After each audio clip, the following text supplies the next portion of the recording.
Pilipinas, updated ka na ba? Richard at Barbie, nakatakda ng umami. Exclusively dating. Ito ang paglalarawan ng reliable source ni OG Diaz sa namamagitan kina Richard Gutierrez at Barbie Imperial.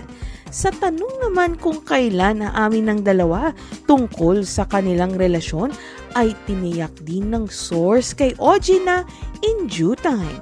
Napilitan tuloy ang source na ugatin ang problema ng mag-asawang Richard at Sara Labati. Matatandaan daw na noong isang taon ay problematic na ang kanilang marriage.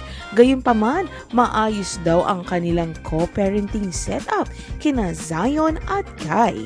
Wala rin daw katotohanan ang binibintang kay Richard na nanakit ito ng asawa. Sa katunayan,